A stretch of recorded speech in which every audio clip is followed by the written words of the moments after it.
Apart from the understanding that all natural systems are emergent, where all notions of reality will be constantly developed, altered, and even eradicated, we must also understand that all systems are, in fact, invented fragments, merely for the sake of conversation.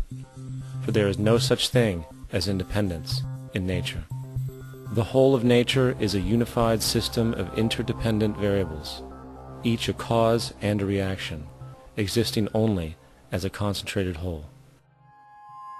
You don't see the plug connected to the environment, so it looks like we're free, wandering around. Take the oxygen away, we all die immediately. Take plant life away, we die. And without the sun, all the plants die. So we are connected. We really must take into account the totality. This isn't just a human experience on this planet. This is a total experience. And we know we can't survive without plants and animals. We know we can't survive without the four elements, you know. And so when are we going to really start taking that into account? That's what it is to be successful. Success depends on how well we relate to everything around us.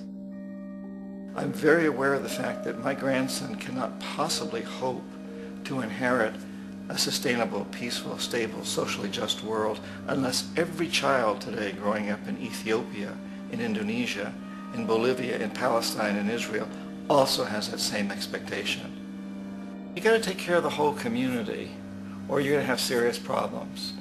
And now we have to see that the whole world is the community. And we must all take care of each other that way. And it's not just a community of human beings. It's a community of plants and animals and elements. And we really need to understand that. That's what's going to bring us joy, too, and pleasure. That's what's missing in our lives right now. We can call it spirituality, but the fact of the matter is joy comes from that bliss of connectedness. That's our God spirit. That's that side of ourselves that really feels it. And you can feel it deep inside you. It's this amazing, wonderful feeling. And you know it when you get it. You don't get it from money. You get it from connection. Now, if that isn't a hazard to this country, how are we going to keep building nuclear weapons? You know what I mean? What's going to happen to the arms industry when we realize we're all one? It's going to fuck up the economy. The economy that's fake anyway. The economy that's fake anyway. The economy that's fake anyway. The economy that's fake anyway. The economy that's fake anyway. Which would be a real bummer. You can see why the government's cracking down on the idea of experiencing unconditional love.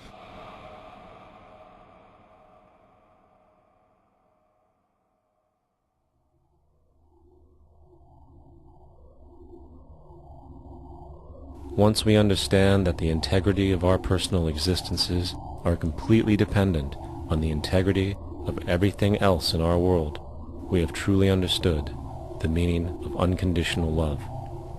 For love is extensionality, and seeing everything as you and you as everything can have no conditionalities. For, in fact, we are all everything at once. If it's true that we're all from the center of a star, every atom in each of us from the center of a star, then we're all the same thing. Even a Coke machine or a cigarette butt in the street in Buffalo is made out of atoms that came from a star. They've all been recycled thousands of times, as have you and I. And therefore, it's only me out there. So what is there to be afraid of? What is there that needs solace-seeking? Nothing. There's nothing to be afraid of because it's all us. The trouble is we have been separated by being born and given a name and an identity and being individuated. We've been separated from the oneness, and that's what religion exploits, that people have this yearning to be part of the overall one again. So they exploit that. They call it God. They say he has rules. And I think it's cruel. I think you can do it absent religion.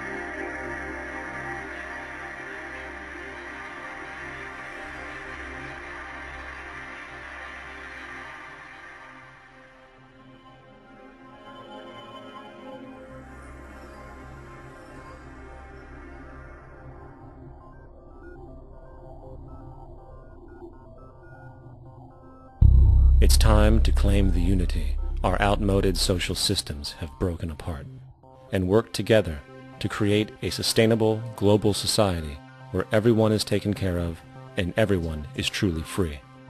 Your personal beliefs, whatever they may be, are meaningless when it comes to the necessities of life. Every human being is born naked, needing warmth, food, water, shelter. Everything else is auxiliary. Therefore, the most important issue at hand is the intelligent management of the Earth's resources. This can never be accomplished in a monetary system, for the pursuit of profit is the pursuit of self-interest, and therefore imbalance is inherent.